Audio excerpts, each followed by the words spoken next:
नमस्कार साथियों, आप लोगों का स्वागत है हमारे YouTube channel CGPSC and CG Vyapam पर। दोस्तों, आज के इस वीडियो में 30 महत्वपूर्ण प्रश्न लेकर आया गया है जो कि बाल विकास और शिक्षा शास्त्र सब्जेक्ट से लिया गया है। तो हमारे साथ लास्ट तक बने रहेगा दोस्तों और इस वीडियो को अंत तक जरूर देखिएगा। यह 30 प्रश्न दोस्तों जो आगामी परीक्षा है छत्तीसगढ़ छात्रावास अधीक्षक परीक्षक, उसके दृष्टिकोण से बहुत ही महत्वपूर्ण है क्योंकि उसमें 10 नंबर का प्रश्न है इस सब्जेक्ट से है वो पूछा जाएगा। तो इसको बिल्कुल देखिएगा, ये पूरा प्रैक्टिस सेट है। ये 30 क्वेश्चन है जिसमें से आपको 10 20 प्लस है वो करना है। तो हमारे साथ बने रहिएगा, इसको पूरा देखिएगा और सीखिएगा। तो चलिए पहला प्रश्न की ओर है वो बढ़ते हैं। पहला प्रश्न है दोस्तों, सभी बच्चों को गुणवत्तापूर्ण समावेशी शिक्षा प्रदान करने के लिए आपका प्रयास कैसा होना चाहिए? बाल केंद्रित, सामाजिक रूप से प्रासंगिक और न्यायोचित सीखने की प्रक्रिया प्रदान करना। दूसरा ऑप्शन में है बच्चों की सभी आवश्यकताओं की पूर्ति करना। तीसरा में है स्वयं की शैक्षणिक योग्यता व शिक्षा पद्धति को बेहतर करना। और चौथा डी ऑप्शन में है, देखिए यहाँ पर डी ऑप्शन में है शाला को उच्च तकनीकी संबंध उपकरण उपलब्ध कराना है। तो यहाँ पर कौन से तरीके हैं दोस्तों जो कि आप करना चाहेंगे?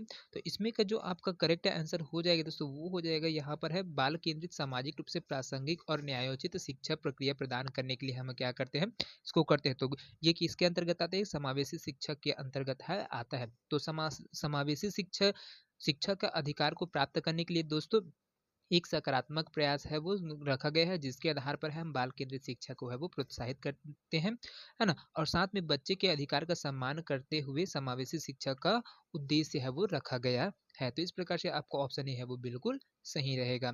चलिए दूसरा प्रश्न की ओर है दोस्तों बढ़ते हैं। दूसरा प्रश्न है, ग्रामीण बच्चों को अच्छी शिक्षा उपलब्ध कराने हेतु केंद्रीय सरकार द्वारा किन विद्यालयों को खोला गया है?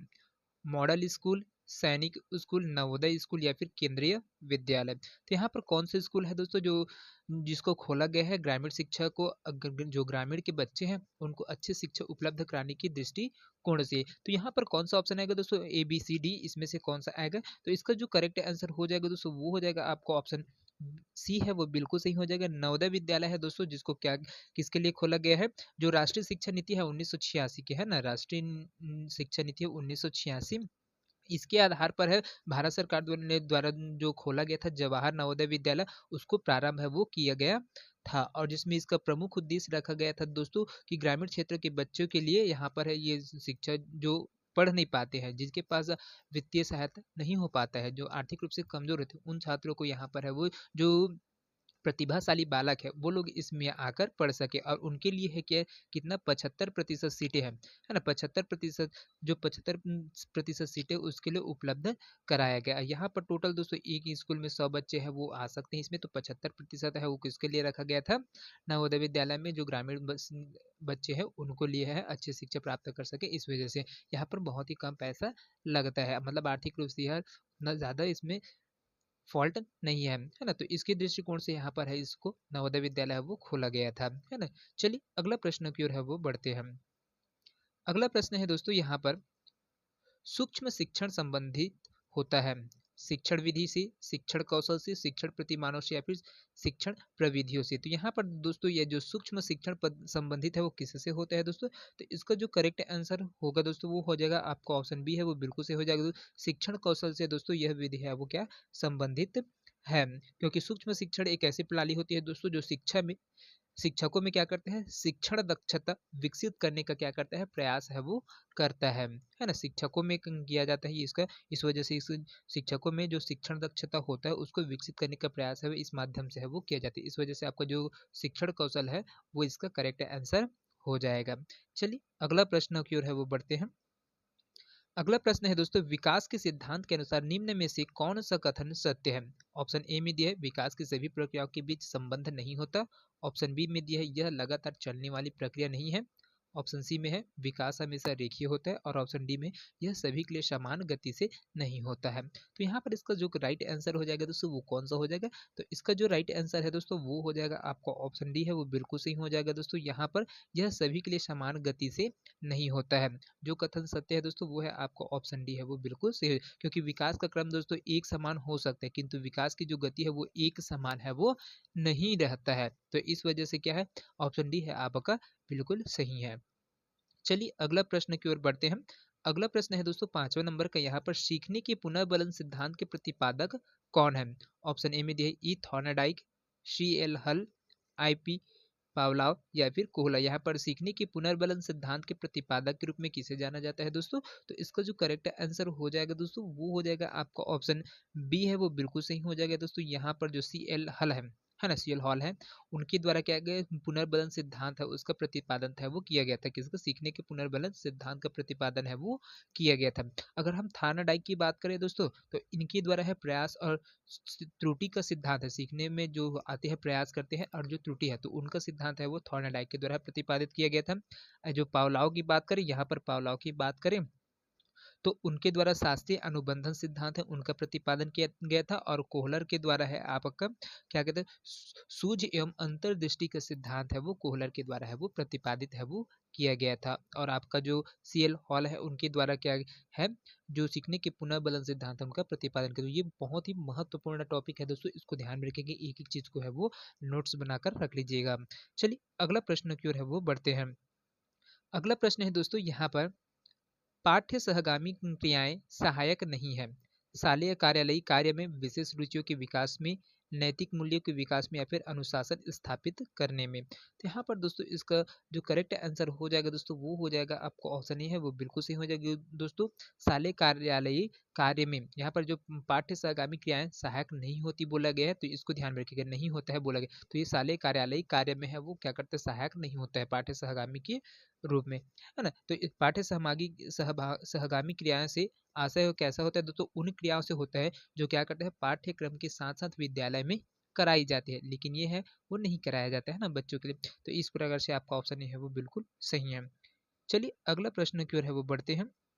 अगला प्रश्न है, अगर किसी कार्य को करते समय बच्चा उबाऊ महसूस करे तो यह संकेत है कि बच्चा बुद्धिमान नहीं है, बच्चे में सीखने की क्षमता नहीं है, बच्चे को अनुशासित होने की आवश्यकता है, या फिर कार्य यांत्रिक रूप से दोहराया जा रहा है। तो यहाँ पर दोस्तों उबाऊ हो रहा है, तो उसके लिए क्या चीज है, कौन सा ऑप्शन हो जाएगा इसका करेक्ट हो जाएगा? तो वो हो जाएगा दोस्तों आपको ऑप्शन डी है वो बिल्कुल सही हो जाएगा। कार्य यांत्रिक रूप से दोहराया जा रहा है जिसकी वजह से जो बच्चा है उसको है वो थोड़ा उटपटांग टाइप से लग रहा है, जिसकी वजह से वो क्या है उबाऊ हो रहा है और आक्रोश है वो दिखाने की प्रयत्न कर रहा है ना। तो ये वाला आपका ऑप्शन डी है वो बिल्कुल सही है। चलिए अगला प्रश्न की ओर है वो बढ़ते हैं। यहाँ पर अगला प्रश्न है कथन वाला है, देखिए आपका ऑप्शन 8वां है ना। 8वां प्रश्न है, कक्षा शिक्षण के दौरान शिक्षक द्वारा बच्चों से प्रश्न पूछा गया ताकि बच्चों की अवधारणात्मक समझ का ज्ञान हो, कक्षा कक्ष में अनुशासन बना रहे, कक्षा शिक्षण की प्रक्रिया सुगम हो, या फिर बच्चों के ध्यान आकर्षित करने के लिए। तो यहाँ पर दोस्तों इसका जो करेक्ट आंसर हो जाएगा वो हो जाएगा आपका ऑप्शन सी है वो बिल्कुल सही हो जाएगा, कक्षा शिक्षण की प्रक्रिया को सुगम बनाने के लिए। चलिए अगला प्रश्न की ओर है वो बढ़ते हैं। अगला प्रश्न है यहाँ पर, मनुष्य में व्यक्तिक विभिन्नताएं निर्धारित तो होती है। जो व्यक्तिक विभिन्नताएं है दोस्तों ये व्यक्तिक है ना, व्यक्तिक विभिन्नताएं निर्धारित होती है पर्यावरणीय विभिन्नताओं से, आनुवंशिक विभिन्नताओं से, पर्यावरण और आनुवंशिकता के बीच अंतर संबंध से, या फिर इनमें से कोई नहीं। तो यहाँ पर इसका जो करेक्ट आंसर है दोस्तों वो आ जाएगा आपका ऑप्शन सी है वो बिल्कुल सही हो जाएगा दोस्तों। पर्यावरण आनुवंशिकता के बीच जो अंतर संबंध से दोस्तों मनुष्य में व्यक्तिक विभिन्नताएं है वो निर्धारित किया जाता है। चलिए अगला प्रश्न की ओर है वो बढ़ते हैं। अगला प्रश्न है यहाँ पर, शिक्षक अपनी कक्षा शिक्षण के दौरान निम्न में से किसका आकलन करता है? विद्यार्थियों का, पाठ्य पुस्तकों का, स्वयं का, या फिर विद्यार्थियों एवं स्वयं दोनों का। तो यहाँ पर इसका जो करेक्ट आंसर हो जाएगा दोस्तों वो हो जाएगा आपका ऑप्शन डी है वो बिल्कुल सही हो जाएगा दोस्तों। जो एक शिक्षक होता है क्या करता है विद्यार्थियों का आकलन करता है और साथ में स्वयं का भी आकलन करने का उसको मौका है वो मिलता है। तो इस प्रकार से आपका ऑप्शन डी है वो बिल्कुल सही हो जाएगा। चलिए दोस्तों अगला प्रश्न की ओर है वो बढ़ते हैं। अगला प्रश्न है यहाँ पर, शिक्षण कार्य का आकलन व मूल्यांकन करने के लिए सबसे छोटी शर्त कौन सी है? मापन, जांच, टेस्ट, परीक्षा, या फिर इनमें से कोई नहीं। तो यहाँ पर दोस्तों जो शिक्षण कार्य का आकलन और मूल्यांकन करना तो उनके लिए सबसे छोटी शर्त कौन सी है वो रखा जाता है मापन, जांच, टेस्ट, परीक्षा, इनमें से कोई नहीं। तो क्या चीज है दोस्तों? इसका जो करेक्ट आंसर हो जाएगा दोस्तों वो हो जाएगा आपका ऑप्शन बी है वो बिल्कुल सही हो जाएगा, जांच, जिसको टेस्ट के नाम से है वो जानते हैं हम, है ना। चलिए अगला प्रश्न की ओर है वो बढ़ते हैं। अगला प्रश्न है बहुत ही महत्वपूर्ण प्रश्न है, मापन की सर्वाधिक विश्वसनीय मापनी है? अनुपात, क्रमिक, अंतराल या फिर शाब्दिक। तो यहाँ पर जो मापन के सर्वाधिक विश्वसनीय मापक कौन है दोस्तों? तो इसको जो राइट आंसर हो जाएगा दोस्तों, वो हो जाएगा आपका ऑप्शन सी है, बिल्कुल सही हो जाएगा, अंतराल, है ना। चलिए अगला प्रश्न की ओर है वो बढ़ते हैं। अगला प्रश्न है, एक बच्चा उद्देश्य व कार्य को तर्क पूर्वक सोच सकता है, यह पियाजे की अवस्थाओं का एक कारण है। वह अवस्था है संवेदीय पेशी अवस्था, उसके बाद है पूर्व संक्रियात्मक अवस्था, प्रत्यक्ष संक्रियात्मक अवस्था या फिर औपचारिक संक्रियात्मक अवस्था। तो यहाँ पर दोस्तों क्या दीजिए, एक बच्चा है उसका उद्देश्य और कार्य को तर्क पूर्वक सोच सकता है ना। यह पियाजे की कौन सी अवस्था का उदाहरण है दोस्तों, और यह अवस्था क्या है? तो कौन से चारों अवस्था है उनमें से कौन सा अवस्था है दोस्तों, ये चीज आएगा। तो इसका जो करेक्ट आंसर हो जाएगा दोस्तों, वो हो जाएगा आपका ऑप्शन डी है, वो बिल्कुल सही हो जाएगा दोस्तों। यहाँ पर जो सॉरी है ना, तो इस चीज को ध्यान में रखिएगा, एक चीज बाय मिस्टेक हो गया दोस्तों थोड़ा से, है ना। यहाँ पर जो 13वां नंबर का है ना, यहाँ पर एक बच्चा उद्देश्य व कार्य को तर्क पूर्वक सोच सकता है, यह पियाजे की अवस्थाओं का एक कारण। यह अवस्था कौन सी अवस्था में होता है दोस्तों? तो सॉरी बाय मिस्टेक मैं बोल दिया था, डी बोल दिया था। यहाँ पर यह होता है आपका ऑप्शन सी है, वो बिल्कुल सही हो जाएगा, प्रत्यक्ष संक्रियात्मक अवस्था है दोस्तों। प्रत्यक्ष संक्रियात्मक अवस्था, इस अवस्था में जो बच्चा है क्या करता है, तर्क पूर्वक है वो सोच सकता है। ऑप्शन डी नहीं होगा, आपका ऑप्शन सी है वो बिल्कुल सही हो जाएगा, है ना। तो चलिए अगला प्रश्न की ओर है वो बढ़ते हैं। अगला प्रश्न है यहाँ पर, बच्चे कहाँ सीखते हैं? घर में, विद्यालय में, समाज में या फिर प्रत्येक स्थान और प्रत्येक क्षण। तो बच्चे कहाँ कहाँ सीखते हैं दोस्तों? तो इसका जो करेक्ट आंसर हो जाएगा दोस्तों, वो हो जाएगा आपका ऑप्शन डी है, वो बिल्कुल सही है, प्रत्येक स्थान और प्रत्येक क्षण है। जो बच्चा है वो हमेशा वो निरंतर सीखता ही रहता है। ये नहीं कि सिर्फ घर में सीखा है या फिर विद्यालय में सीखा है, समाज में सीखे, ये सभी जगह जहाँ पर भी जाएगा वहां पर कुछ न कुछ है वो सीखता ही रहता है ना। तो बच्चों की जो अधिगम की प्रक्रिया होती है दोस्तों, प्रत्येक क्षण क्या है, प्रत्येक स्थान में है वो लगातार है वो मिलता रहता है। चलिए अगला प्रश्न की ओर है वो बढ़ते हैं। तो अगला प्रश्न है यहाँ पर, अक्षमता से आशा है, व्यक्ति विशेष की सफलता में बाधा, व्यक्ति तथा परिवेश के बीच अंतः क्रिया में बाधा, दोषपूर्ण उत्तकों से शारीरिक बाधा या फिर कार्य को समय पर पूर्ण नहीं करना। तो यहाँ पर दोस्तों इसका जो करेक्ट आंसर हो जाएगा, वो हो जाएगा आपका ऑप्शन बी है, वो बिल्कुल सही हो जाएगा। यहाँ पर अक्षमता से आशा क्या है दोस्तों, व्यक्ति तथा परिवेश के बीच अंतः क्रिया में बाधा पड़ना क्या कहलाता है, आपका अक्षमता है। क्योंकि अक्षम हो जाएंगे तो अक्षमता शारीरिक और मानसिक रूप, अक्षमता क्या करता है, कमी है ना। जो शारीरिक और मानसिक क्षमता है उसकी कमी हो जाती है, तभी तो आप अक्षम है ना। जिससे कि किसी व्यक्ति या फिर समूह के सामान्य मानक के सापेक्ष आप महत्व रूप पूर्ण रूप से क्या करते हैं, बिगड़ा हुआ माना जा सकता है ना। तो इस चीज वजह से आपका ऑप्शन बी है वो बिल्कुल सही हो जाता है। चलिए अगला प्रश्न की ओर है वो बढ़ते हैं। अगला प्रश्न है यहाँ पर, बच्चों को भ्रमण पर ले जाना चाहिए क्योंकि भ्रमण के समय वे मनोरंजन करते हैं, इससे वे आनंदित होते हैं। भ्रमण के दौरान बच्चे शोर नहीं करते या फिर भ्रमण से बच्चे अधिक सीखते हैं। तो बच्चों को भ्रमण पर ले जाना चाहिए क्योंकि दोस्तों क्या होता है, इसका क्या होता है, भ्रमण से बच्चे अधिक है वो सीखते हैं, है ना। तो ये चीज़ भ्रमण विद्यालय द्वारा है क्या, अब कोई भी बच्चा है दोस्तों विद्यालय में पढ़े तो वो विद्यालय द्वारा ही क्या कहते हैं, जो भ्रमण है ना उसको क्या आयोजित किया जाएगा, और साथ में एक गतिविधि के अंतर है वो आता है ना। तो जहाँ पर छात्रों को क्या है, विभिन्न प्रकार के जो वास्तविक जीवन के संदर्भ में आपका ज्ञान है वो प्राप्त होता रहता है, और स्वयं अनुभव करने के लिए क्या करते हैं, कक्षाओं से बाहर उसको ले जाया जाता है, जिससे वो स्वयं अनुभव करते हैं और स्वयं अपने आंखों से देखते हैं। तो उससे क्या होता है, बच्चे अधिक है सीखते हैं और उसका जो ज्ञान होता है वो क्या होता है, स्थायी होता है। इसलिए क्या है, भ्रमण से बच्चे हैं वो अधिक ही ज्यादा है वो सीखते हैं, है ना। चलिए अगला प्रश्न की ओर है वो बढ़ते हैं।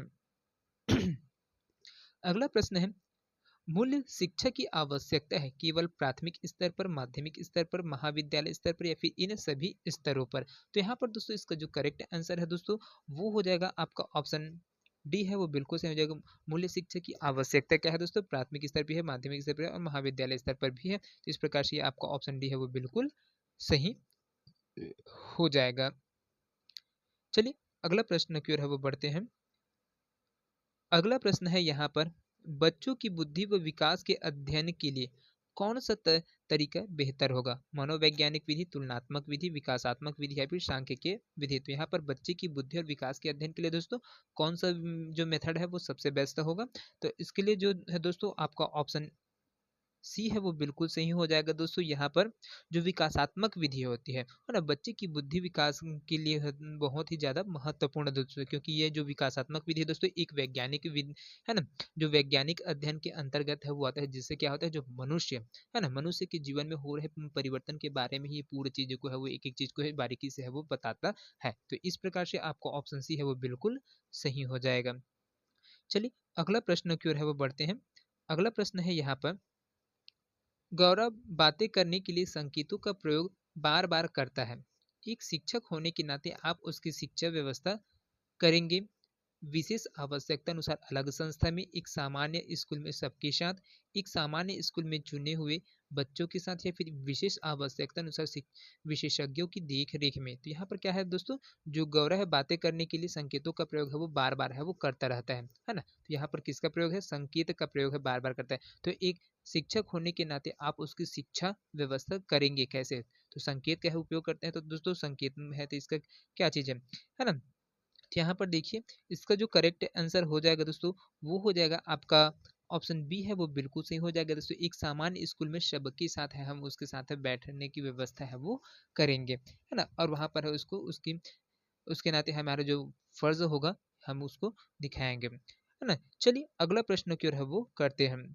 अगला प्रश्न है 20वां नंबर का प्रश्न है, कौन सी विधि छात्रों को सिखाने में अधिक प्रभावी है। व्याख्यान विधि, करके सीखने की विधि, पाठ्य पुस्तक विधि या फिर प्रदर्शन विधि। तो यहाँ पर दोस्तों इसका जो करेक्ट आंसर हो जाएगा वो हो जाएगा आपका ऑप्शन बी है वो बिल्कुल सही हो जाएगा दोस्तों। जो करके सीखने की विधि है ना, वो छात्रों को सिखाने में अधिक प्रभावी होता है और प्रभावशाली होती है। करके सीखने की विधि दोस्तों जिसमें क्या होता है शिक्षक है वो शिक्षक करके सीखने के सिद्धांत पर है दोस्तों, बहुत ही ज़्यादा आधारित है। और इसमें जो कार्य है वो बच्चे स्वयं सीख जाते हैं और स्वयं वो अधिगम है वो सीखते रहते हैं, और उसको जो प्राप्त ज्ञान है वो स्थायी और लंबे समय तक वो चलता रहता है ना। तो इस प्रकार से जो करके सीखने की विधि वो बहुत ही ज्यादा महत्वपूर्ण है। चलिए अगला प्रश्न की ओर है वो बढ़ते हैं। अगला प्रश्न है यहाँ पर, वर्तमान परीक्षा प्रणाली मुख्य रूप से खाली स्थान पक्ष के उद्देश्यों का मापन करती है, ज्ञानात्मक, भावात्मक, मनो, शारीरिक या फिर इनमें से कोई नहीं। तो यहाँ पर दोस्तों इसका जो करेक्ट आंसर हो जाएगा वो हो जाएगा आपका ऑप्शन ए है वो बिल्कुल सही हो जाएगा दोस्तों। ज्ञानात्मक उद्देश्यों का मापन है वो करती है। चलिए अगला प्रश्न की ओर है वो बढ़ते हैं। बहुत ही महत्वपूर्ण प्रश्न है दोस्तों ये, प्रश्न वाली विधि क्या है, सस्ती है, कठिन है, वैज्ञानिक है या फिर सृजनात्मक है। तो यहाँ पर जो प्रश्न वाली विधि है दोस्तों वो क्या चीज है, तो यहाँ पर इसका जो करेक्ट आंसर हो जाएगा दोस्तों वो हो जाएगा आपको ऑप्शन ए है बिल्कुल सही हो जाएगा, बहुत ही ज्यादा सस्ती है प्रश्न वाली विधि है ना। मूल्यांकन का सबसे निम्नतम स्तर की जो विधि है दोस्तों वो प्रश्न वाली विधि होती है, जिसमें क्या कहते हैं सस्ती विधि के नाम से है जाना जाता है, क्योंकि इसमें भी कोई भी खर्च है वो नहीं होता। लेकिन आपको कठिन विधि करेंगे तो उसमें बहुत सारे जो आर्थिक रूप से है वो जिसका खर्च आएगा, वैज्ञानिक मेथड में तो और ज़्यादा खर्चा आएगा है ना। और सृजनात्मकता क्या है, डेवलपमेंट है वो करना है तो अलग वो भी है उसमें लग जाता है, लेकिन ये सबसे सस्ती विधि है वो प्रश्न वाली विधि है वो कहलाते हैं। चलिए अगला प्रश्न की ओर है वो बढ़ते हैं। अगला प्रश्न है यहाँ पर, चोरी करने वाला बालक कहलाता है समस्यात्मक बालक, मंदबुद्धि बालक, पिछड़ा बालक या फिर प्रतिभाशाली बालक। तो यहाँ पर दोस्तों चोरी करने वाला जो बालक है वो किस नाम से जाना जाएगा, तो आपका ऑप्शन ए है वो बिल्कुल सही हो जाएगा, समस्यात्मक बालक के नाम से है वो जाना जाता है। क्योंकि जो समस्यात्मक बालक से तात्पर्य क्या चीज होता है दोस्तों, यहाँ पर जो बच्चा है झूठ बोलता हो, चोरी करता हो या फिर समाज के लिए समस्या उत्पन्न करने वाला हो या फिर घर के लिए है उस समस्या उत्पन्न करने, तो किसी भी प्रकार से है वो समस्या का उत्पन्न करेगा जिससे हमको बहुत सारे हानि है, अमान अपमान है वो सहने के लिए जिल्लत है भरी जिंदगी उठाना पड़े, तो वैसे बालक क्या होते हैं वो क्या कहलाते हैं, समस्यात्मक बालक की श्रेणी में आते हैं। तो इसमें चोरी भी क्या है बहुत ही बड़ी समस्या है ना। तो इस वजह से आपका ऑप्शन ये है वो बिल्कुल सही है। चलिए अगला प्रश्न की ओर है वो बढ़ते हैं।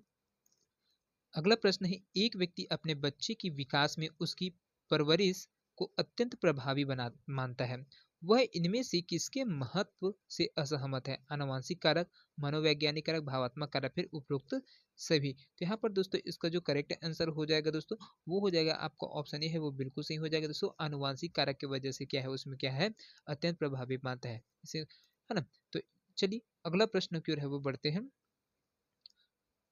अगला प्रश्न है यहाँ पर, समावेशी शिक्षा की सफलता निर्भर करती है सामाजिक सहयोग पर, शिक्षकों की अभिवृत्ति में बदलाव पर, उच्च श्रेणी के शिक्षण अधिगम सामग्री पर या फिर उच्च श्रेणी के पाठ्य पुस्तकों पर। तो यहाँ पर दोस्तों इसका जो करेक्ट आंसर हो जाएगा दोस्तों, वो हो जाएगा आपका ऑप्शन बी है वो बिल्कुल सही हो जाएगी दोस्तों। यहाँ पर समावेशी शिक्षा की सफलता पर निर्भर करती है क्या, तो शिक्षकों की अभिवृत्ति में बदलाव पर ऐसे है वो, इसके ऊपर डिपेंड है वो करता है।